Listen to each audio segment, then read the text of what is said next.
हमें चुनाव चिन्ह अलॉट हो गया और हमारा चुनाव चिन्ह जो है वो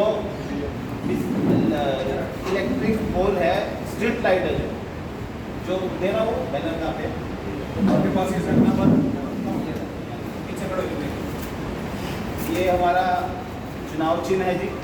और लोगों में ये भ्रम था कि हम लोग विड्रॉल कर लेंगे या चुनाव नहीं लड़ेंगे, तो मैं ये सबसे पहले तो आप लोगों के माध्यम से हिसार की जनता के सामने क्लियर करना चाहता हूँ कि हम चुनाव लड़ रहे हैं और बड़ी मजबूती के साथ हम चुनाव लड़ेंगे।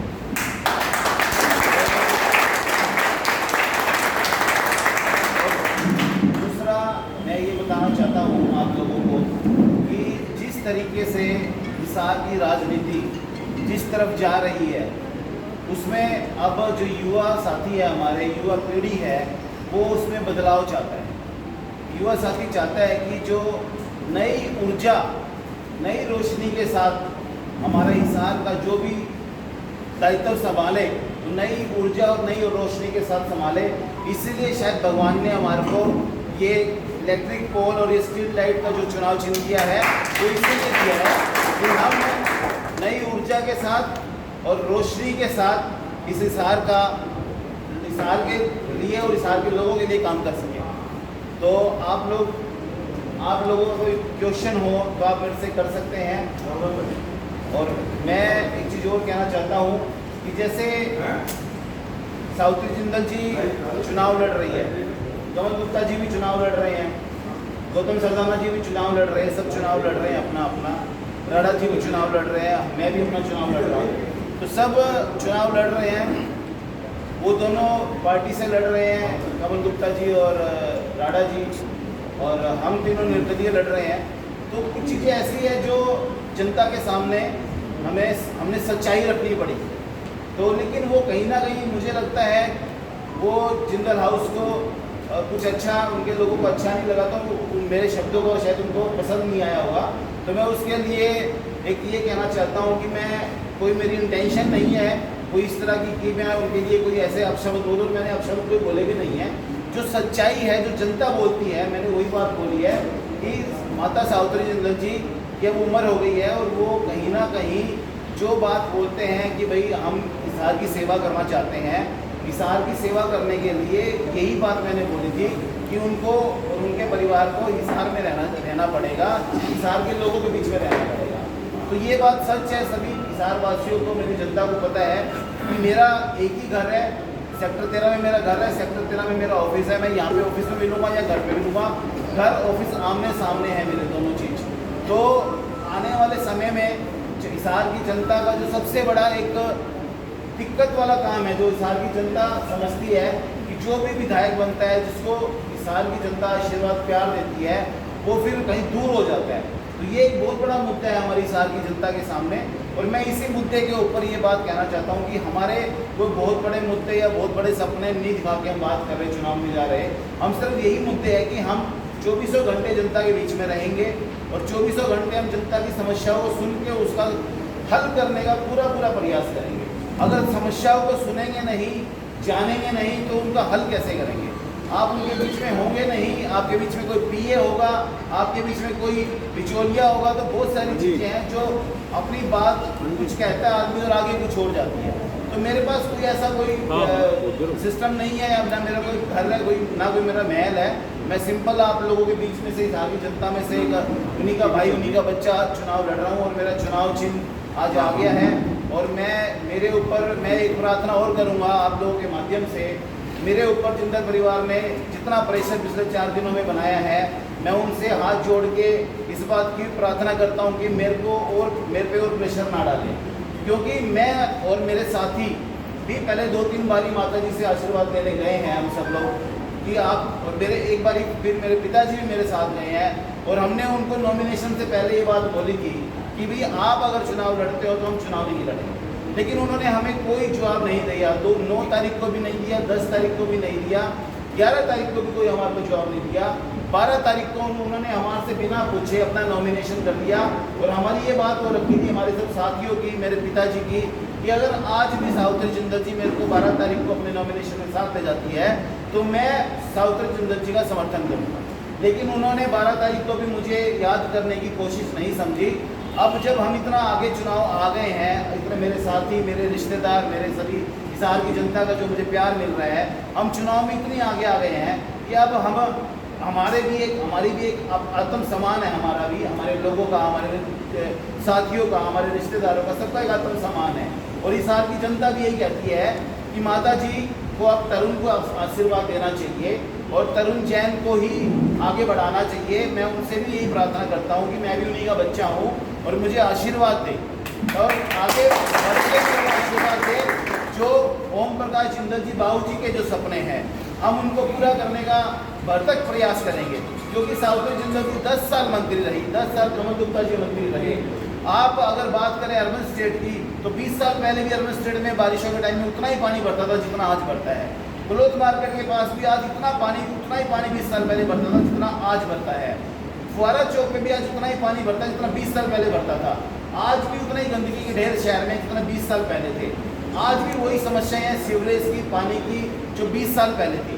तो 10-10 साल जो मंत्री अपना कार्यकाल पूरा कर चुका हो और अब वो ये बात करता हो कि मैं हिसार की दशा बदल दूंगा, हिसार की सेवा करूंगा, तो मैं समझता हूँ कि ये बेमानी बातें हैं, झूठी बातें हैं। ये सिर्फ जनता को मूर्ख बनाने की बातें हैं, मैं जो समझता हूँ। मैं ये कह रहा हूँ, मैं टेक्निकल तरीके से जनता के, अगर जनता का आशीर्वाद रहा, 5 साल के अंदर अंदर हिसार की दशा दिशा और हिसार के जो हालात है वो बदल के दिखाऊंगा। क्योंकि मैं उस टीम के साथ काम करूंगा, इंजीनियरों की टीमों के साथ काम करूंगा, टेक्निकल लोगों के साथ काम करूंगा, जो आर्किटेक्ट हैं उन लोगों के साथ काम करूंगा, जो हिसार के ड्राइंग बना के, मास्टर प्लान बना के, जो प्लानिंग के साथ काम करे, जो उसको ये समझे कि 25 साल तक हमें किस तरीके से हिसार को आगे लेके जाना है। आज कोई काम करें तो उसका 25, 30, 40 साल तक फ़ायदा जनता को मिलता रहे। तो मैं इन्हीं शब्दों के साथ आप लोगों के सामने आज अपनी बात रखने आया था और आप सब लोगों ने जो प्यार आशीर्वाद दिया, हिसार की जनता जिस तरीके से हम डोर टू डोर जा रहे हैं, हमारे पास जितना समर्थन मिल रहा है, उस हिसाब से मुझे लगता है कहीं ना कहीं दूसरे लोगों में इस बात की खलबली है कि इनकी जो टीम है पूरी युवा टीम है और वो पूरी मेहनत के साथ काम कर रहे हैं। हमने जिस दिन नॉमिनेशन किया था, नॉमिनेशन से अगले दिन ही हमने डोर टू डोर जाना शुरू कर दिया था।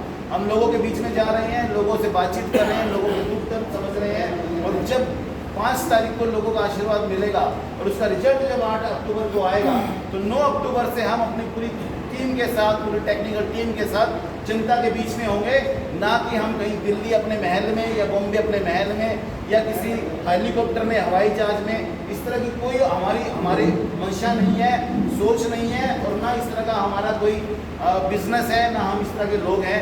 हम सिर्फ और सिर्फ पिछले मैं 15 साल से राजनीति कर रहा हूँ। 15 साल से मैंने माता सावित्री जी को बोला था, मैं आपने बहुत टाइम राजनीति कर ली, बहुत चीज़ें कर ली, आपके पास बहुत धन है, आप एशिया की सबसे अमीर लेडी है, तो आप चाहें तो वैसे भी बाहर रह के भी बहुत सेवा कर सकते हैं इस के लोगों की। और मैं ये नहीं कह रहा कि विधायक बन के सेवा होती है, बिना विधायक बने भी बहुत लोग सेवा कर रहे हैं, बहुत संस्थाएं काम कर रही है। तो ये झूठ बोलने का काम कम से कम जनता के सामने नहीं करना चाहिए और हमारी जनता को भी ये समझना चाहिए कि हमें अपना वोट कहाँ देना चाहिए, जो 24 घंटे हमारे बीच में रहेगा, या 5 तारीख को शाम को 5 बजे यहाँ से हेलीकॉप्टर में बैठ के अपने अपने घर चले जाएंगे। उसके बाद फिर जब दोबारा चुनाव होगा तभी आएंगे। ये बात जनता ने डिसाइड कर। तरुण जी, किस तरीके का प्रेशर सावित्री जिंदल की तरफ से आपके ऊपर बनाया जा रहा है? क्या नामांकन वापस लेने का, किस तरीके का? देखिए, बिल्कुल सामाजिक ताना बाना एक सिस्टम होता है हमारे समाज के अंदर, ये सबको पता है।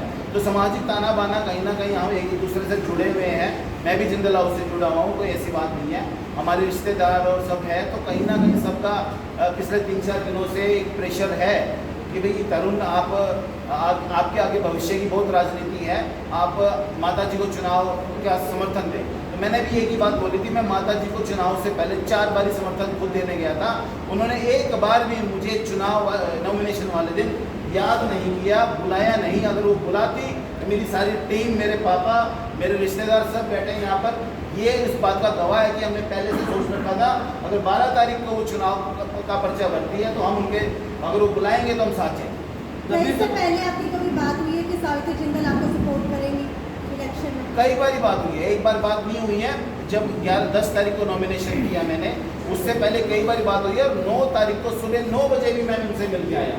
नॉमिनेशन करने से पहले भी मैंने ये बात उनके सामने रखी। नब्बे ज़बान में एक बात सुनने को मिलती है कि जो सावित्री जिंदल है वो बीजेपी की बी टीम के तौर पर चुनाव लड़ रही है, आप इस बात से कितना इत्तेफाक? देखिए ये बात कितना सच है कितना झूठ है, मैं इस बात को बिल्कुल ऑथेंटिक तरीके से नहीं आपके सामने रख सकता, लेकिन कहीं ना कहीं ये बात सच है कि कमल गुप्ता जी की जमानत जब्त हो रही है, तो बीजेपी का ये बी प्लान हो सकता है। अब आप किससे मुकाबला समझते हैं हिसार में? मेरे साथ हिसार में जनता का प्यार है, जनता का आशीर्वाद है, बड़ों का आशीर्वाद है, मेरे युवा साथियों की टीम मेरे साथ है, मैं किसी के साथ मेरा मुकाबला नहीं समझता।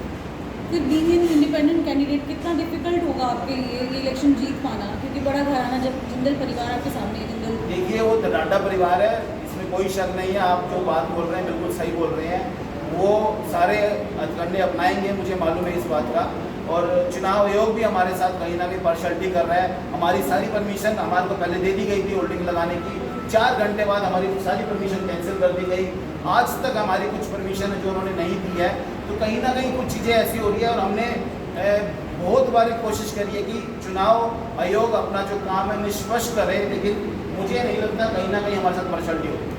ये पोस्टर लगना और करवाना ये तो फिर आप जो बीजेपी में हैं तब भी आपके साथ चलता है। बिल्कुल ये मुझे लगता है मेरी किस्मत में लिखा हुआ है कि मैं पोस्टर फटा पोस्टर और निकला हीरो जो एक फिल्म आई थी, तो मेरे साथ भी वही बन रहा है, मेरे पोस्टर करके ज़्यादा फेमस होता हूँ। जैन साहब, जैसे सावित्री जिंदल का आपने बताया उनका लगातार प्रेशर आप पर है, क्या सावित्री जिंदल के अलावा भी किसी कैंडिडेट ने आपका समर्थन मांगा हो या पर्चा वापस करने के ऐसा आपका प्रयास किया हो? देखिए पर्चा वापस करने का जो प्रेशर है वो सिर्फ और सिर्फ हमारे ऊपर पिछले 4 दिनों से जिंदल हाउस का ही है और किसी का नहीं है, लेकिन हाँ समर्थन के लिए मेरे पास आया है किसी का फोन, लेकिन मैंने सबको यही कहा कि हम अपना चुनाव लड़ रहे हैं, आप अपना चुनाव लड़ रहे हैं। आप भी कुछ दिन पहले तक बीजेपी में थे, जिस तरीके से लगे थे जब बीजेपी सांसद हैं, उनकी माता बीजेपी की प्राथमिक मेंबर है, बावजूद उसके चुनाव लड़ रही है, आपको पिछले बार आपने इस्तीफा दे के आप चुनाव लड़ रहे हैं, इसको क्या प्रशासन इतना मानते हैं? नहीं, ये जनता के साथ धोखा है। देखिए मैं तो खुद इस बात को बोल रहा हूँ, पार्टी के साथ धोखा है। एक ही परिवार में माँ बेटा, नवीन जिंदल जी भारतीय जनता पार्टी के सदस्य भी है और पार्लियामेंट मेंबर भी है, और वो वहाँ पर कुरुक्षेत्र में तो वोट मांगते हैं भारतीय जनता पार्टी के लिए, अब वो यहाँ पर आकर के कमल गुप्ता के लिए वोट मांगेंगे। मैंने यही बात रखी थी सबके सामने, और मैंने कोई लोकतंत्र के विपरीत कोई बात नहीं रखी, या जो जनता का जो भाव है उसके खिलाफ कोई बात नहीं रखी। जैन साहब, अगर आप विधायक मैडम हमारी रणनीति यही है, हम लोगों से अपना समर्थन मांगेंगे, अपील करेंगे, सिंपल रणनीति हमारी, हमारी कोई ऐसी हिडन एजेंडे हमारी कोई नहीं है कि हम कहें कुछ और करें कुछ, हमारा सब कुछ ओपन है, क्लियर है, हमारी टीम है, हमारे दोस्त है, सब कुछ क्लियर है। हम लोगों के बीच में जाके अपना समर्थन मांग रहे हैं लोगों से, और ये बता रहे हैं कि 24 घंटे अगले 5 साल तक, एक बार आप 5 तारीख को हमें अपना वोट दीजिए, अगले 5 साल तक हमारी पूरी टीम 5 साल तक 24 घंटे आपके पीछे रहेगी। अगर आप विधायक बने तो जीतने के बाद किसके साथ जाएंगे, कांग्रेस के साथ या बीजेपी के साथ? देखिए ये चीज़ मुझे भी नहीं पता कि सरकार किसकी बनेगी, और मैं जो जनता का जो उस टाइम का जो डिसीजन होगा, मैं लोगों से पूछ के, जनता से पूछ के उस टाइम जो